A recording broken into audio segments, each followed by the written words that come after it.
Hello children, welcome to Nagesh Karasgi Orchid School channel. Myself Priya teacher, and today I am going to teach you science subject for 6th class. So children, in our previous session we discussed whatever importance and need of water in lesson number 14 named water. Okay, so today we are going to learn about air. So it is also a very important factor in our life. So about this air we are going to learn in our today's chapter number 15, air around us. So as I told you that lesson number 15 is also not there for examination. So that is why in short we are going to discuss all the points of this lesson. So let us start. First one, what is meant by air? So air is the mixture of gases on the earth. So air is nothing but it is a mixture of gases on the earth. So a thick blanket of air surroundings the earth's surface is called as atmosphere. Okay, so whatever air surrounding, okay, around the earth's surface, it is called as a atmosphere. The moving air is called as a wind. Then these are the figures that moves with the help of wind. Now here you can see in this picture, so these are figures. So in this figure you can see a boat is there and a parachute is there. So these both things can work because of air only, or we can say with the wind only they can move. Now composition of air. So what is the composition of air? So these substances which made up air can be now individually identified. So in composition of air there is a large amount of nitrogen is there. Here you can see. Then next it is the amount of oxygen, then carbon dioxide, and some other factors are also there. So which factors are there? So this is a composition of air. So air contains mainly oxygen. So these substances are going to compose air. So that is why we can say this is a composition of air. So in air, oxygen is there, nitrogen, and remaining includes carbon dioxide, noble gases, then water vapor, dust particles, and traces of other gases. Okay, so this is the composition of air. Now next, nitrogen and oxygen. So what is air? Contains about 78% of nitrogen and 28% of oxygen. So here it is given amount of these gases which are showing a large amount of air. Okay, so these large amount of gases are here, nitrogen and oxygen. So nitrogen it is about 78% and oxygen it is about 28%. So oxygen in air supports burning whereas nitrogen does not. So we can say this is the characteristic or this is the property of oxygen. So here you can see that oxygen can help in burning or it supports in burning, but nitrogen does not supports burning. Now carbon dioxide. So carbon dioxide is one more gas in a composition of air. So air contains about 0.03% of carbon dioxide. Plants and animals take in oxygen and give out carbon dioxide during respiration. So how carbon dioxide is used? So who are going to use this carbon dioxide? So plants are going to use carbon dioxide. So plants and animals take in oxygen. So when we are going to see photosynthesis process, in that process what happens? So plants are going to absorb or take in carbon dioxide and going to release oxygen. And here it is given that animals take in, but also it is given that plants are going to take in oxygen. So at night what plants are doing? So at night time plants are going to take in oxygen and release CO2, and in daytime plants are going to take in carbon dioxide and going to release oxygen. So that is why it is given plants and animals take in oxygen and give out carbon dioxide during respiration. So animals are going to take in oxygen and they are going to release carbon dioxide during respiration. So during burning, carbon dioxide is also produced. So whenever there is a burning of anything, any substance, that time CO2 is also produced there. Now next, water vapor. Air contains water vapor. It contains varying amounts of water vapor depending on the weather of a place. So we know because there is a presence of water or not, because of this thing what happens, water vapors are produced there, or there is a occurrence of water vapor in atmosphere. If suppose there is no water source then, or no any river, lake or seashore, sea surface, then water vapor, amount of water vapor, it is less as compared to the seashore. Okay, so like this it is given, air contains varying amounts. Okay, so it varies, amount of water vapor varies depending on the weather of place. So the sun heats the water in oceans and seas. This water evaporates and forms. So we know how water cycle is going to form. So what happens here, the sun heats the water in oceans and seas. This water evaporates and forms. So whatever water is there on the surface of sea or river or ocean, that water is going to change. That is in the liquid form, and that water is going to change into gaseous form or gaseous state. That is why it is given that it is going to change into the water vapors, and that process it is called as the evaporation. It means this water evaporates and forms water vapors. So here is an image of wet clothes dry. So here it is a picture given that is showing that some wet clothes are there on a rope. These wet clothes are going to dry because of sunlight, and what happens with that water is there in these clothes after washing. So this water, because of sunlight, it is going to change into the water vapors. So that is why these clothes are going to become dry. Okay, these wet clothes are going to become dry. Now next, dust and smoke. So air also contains dust and smoke. So air contains dust, air also contains smoke. Now that we know the constitution of air, so now we learn the importance of survival of living beings on this planet. So these are some factors which are going to compose an air. So which factors we learn? So we learn about the oxygen, main component of the air, or the large amount of that component, it is a nitrogen, and nitrogen is also very important for living organisms, so some animals and also plants. Okay, so this nitrogen is very important for plants and animals. Then oxygen, we know oxygen is very important for the plants and animals also, so for respiration process. Then we saw that carbon dioxide is there. So carbon dioxide is also important for living organisms such as plants and animals again. Then we discussed about water vapors and dust and smoke. So these are components of air, or this is the composition of air. Now let us move to our next point. It is air supports life.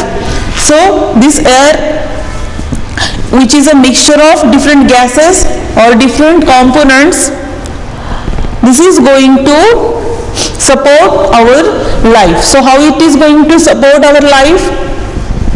See, we will need air to survive. So can you imagine that as we saw in water lesson, that without water we can't live. So like this, without air, can you imagine, can we survive on earth? No, because For living we need oxygen, and this oxygen we are getting from air. And if suppose air is not there, then we also not get oxygen, and that is why it is difficult to survive, or it is impossible to survive on earth without air. So this air contains oxygen and carbon dioxide, useful to plants and animals. So plants use carbon dioxide of the air to make their own food. So we learn about this process photosynthesis in 4th standard, that we saw plants need carbon dioxide to prepare their own food. Without CO2 they can't prepare their own food, so that CO2 they are getting from air. So if suppose air is not there, they will not get this carbon dioxide. Now let us see how air supports life in plants and animals. So here it is a picture given. It is shown that parts of plants, it means we know which part is going to take in CO2 in plants. So leaves, okay, so leaves of plants are going to take in CO2 or absorb CO2 from atmosphere. This is shown in this picture. Now let us move to our another examples. So first one, it is in plants all animals need to respire. So be it a cockroach, a fish or an elephant, okay, it is just that they use different organs and mechanisms for respiration. So what it is given here, it means not only plants but also there are so many animals, or not so many, sorry, it is given that all animals. So we know all animals need to respire, okay, so they need to respire, and for this respiration they need different gases from air. So it is given that cockroach, fish and elephant also. So these living organisms are showing different structure of respiratory system, or they can respire by different ways. So it's just that they use different organs. Also they are using different organs and different mechanisms for respiration. But all these animals, though they are using different organs or different way of respiratory system or respire or different mechanism of respiration, they need oxygen to respire, okay. So given below is a cockroach. Click any button to see its function, okay. So insects, example cockroach, housefly etc. respire through tiny holes there in their bodies called spiracles, okay. So whatever is that, here these cockroaches are insects, we know, so okay. So these insects, and also one example is given of insect, it is a housefly. So cockroach and housefly, these are some insects, but here you can see a cockroach. So this respire through a tiny holes in their bodies, which is called as a spiracles. So now this is the different system of this cockroach. Then in aquatic animals, so in aquatic animals, how these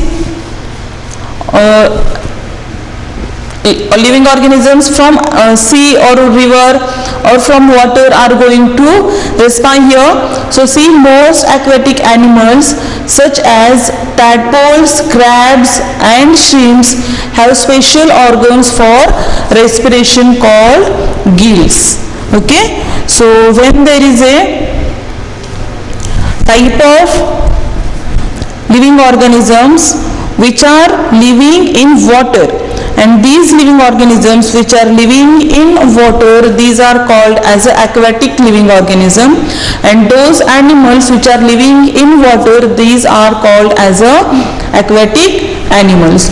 So here you can see most aquatic animals such as fish. So which animals are living there in water? Correct. So fish, then tadpoles, then crabs and shrimps, and also many animals you know which are living in a water. So all these aquatic animals have special organs for respiration. So which special organ they have for respiration? So they are having gills. Okay, so by the gills these aquatic animals can respire, and these gills are the respiratory organ of these aquatic animals. Okay, so they take in the air dissolved in water. So how they are going to respire? Through the water or in the water through these gills. So they are going to take in water first. So how they are going to take in water? So fish are going to take in water by their mouth. Okay, and when from mouth water is going to enter in its body. So by the gills are present at the both side of the mouth of fish, and also in frogs gills are present there.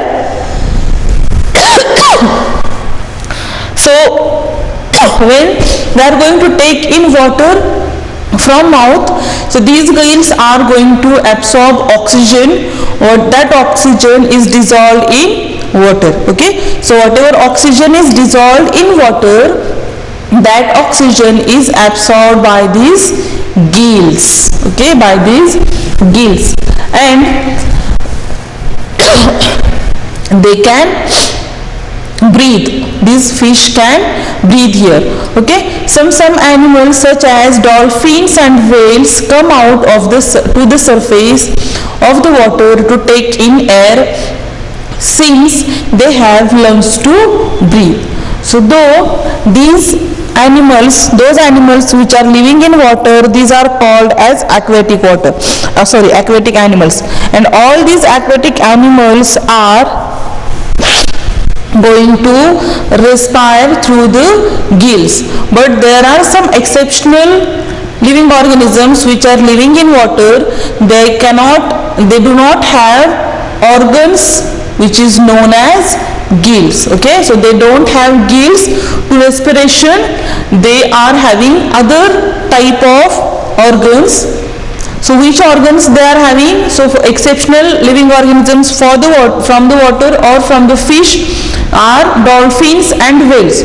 So dolphins and whales are, it is the picture of dolphin. Okay, this fish is known as a dolphin.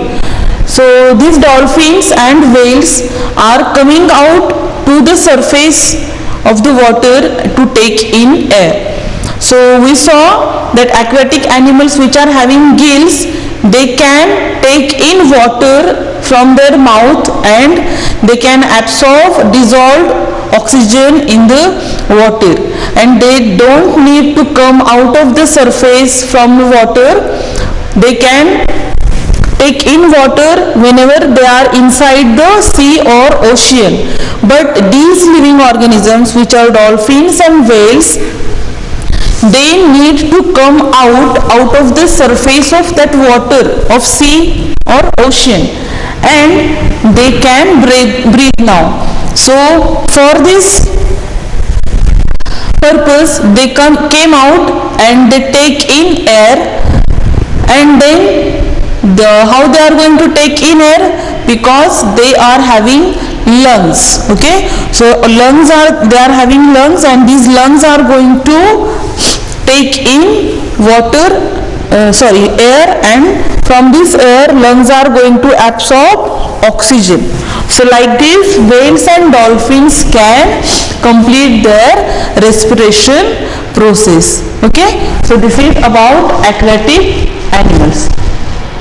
So here it is given that though all living organisms are showing similar characteristics, but also there are some exceptional examples are also having different types of respiration, and they are using air differently. Okay, so like this it is given here. Now next point, it is in amphibians. Okay, so in amphibians such as frogs, the nets and salamanders need breathing systems for both air and water. So see amphibians. So what is meant by amphibians? Correct. Those animals which are living on land and they can live in water. These types of animals are called as amphibians. Okay, so these animals can live on land also and they can live in water also. That is why these are grouped or these are classified as amphibians. So which amphibians are here? Some examples of amphibians are given here. It is a frog, then nymph, and then salamander. So these types of animals or these animals are amphibians.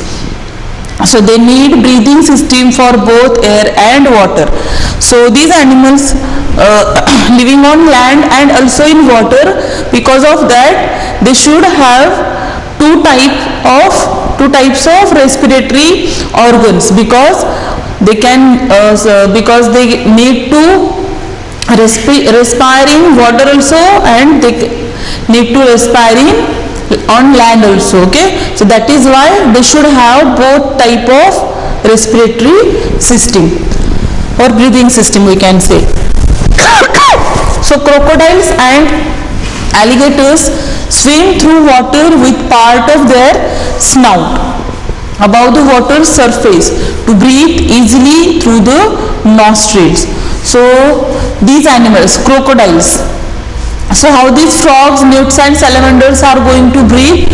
So here you can see a picture of a frog. So frogs have well developed lungs. Okay, so first we will see frogs are having well developed lungs to breathe air when on land. Okay, so when these frogs are going to live on land, they are having lungs to breathe, and from these lungs they can take in air and absorb oxygen. And when these frogs are in water, frogs breathe with the help of their moist skin. So have you saw frog anywhere? So you observe that its skin is looking very moist or slimy. Okay, so why it is? Because his skin is moist skin, we can see. So when these frogs are going to live in the water, they can breathe with their moist skin. Okay, so like this they can complete their respiration process. Now next, crocodiles. So there are some types of crocodiles and alligators which are going to swim through the water with part of their snout. So they are having snout. Snout is an opening. Okay, so on where their mouth is situated, or the side of a mouth. Okay, so there they are having snouts. So the water surface to breathe easily through the nostrils, and there are nostrils. So we know in our nose we are also having two nostrils. So these crocodiles and alligators are also having nostril, and through these nostrils they can take in air and they can take in oxygen. Next, in birds. So how birds are going to complete their respiration? So birds have an efficient respiratory system as they need high levels of oxygen during flight. So initially we talked about some things are there or some substances are there which can move with the help of air, or for their functioning there is a requirement of air is very important. Okay, so that we saw. Now in birds also, so we know birds are going to fly in the sky. So for this flight they need more air, and not only air but also they need more oxygen. So they need high levels of oxygen during their flight. So that is why they require, or the need of absorption or taking in a large amount of air is necessary here. So how these birds are going to respire here? So birds have a pair of lungs. So they are having pair of lungs with air sacs. So they are not having only structure of lungs, but also these lungs are having air sacs. Okay, so these air sacs that remain open all the time. So these air sacs are going to open all the time so that air can easily pass through them. Okay, so when this air is going to come into the lungs, this air is going toward into again in air sacs. Okay, so these to these lungs already air sacs are attached, and these air sacs are always open and they are passing always air from themselves, okay, or from it. So like this, birds can fly in the sky with high levels of oxygen and taking in high level of or large amount of air when they are going to fly in the sky. Then next, in mammals. So how mammals are going to live? So human being is a example, or humans are example of a mammals. So we are classified into mammalian group. So most mammals breathe with the help of lungs. So they take in oxygen and give out carbon dioxide. So this is the structure of lungs. So this pink colored structure, this is called as a lungs. Okay, so here you can see nose is there, and at the in nose structure we are having two nostrils, then mouth and trachea. So whatever pipe is there which is passing air from nose to the lungs, it is called as a trachea. So these two parts are lungs. Okay, so this is a whole structure of a lung, but this is having two parts. Then it means a right lung and a left lung. So they take in oxygen and give out carbon dioxide.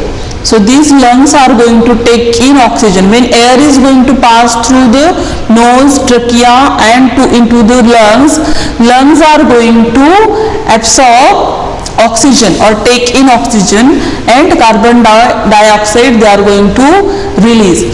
So this picture shows the human respiratory system. So this is the structure of human respiratory system. Now next, balance of oxygen and carbon dioxide in the air. So as we discussed that plants and animals both need oxygen and carbon dioxide from the air.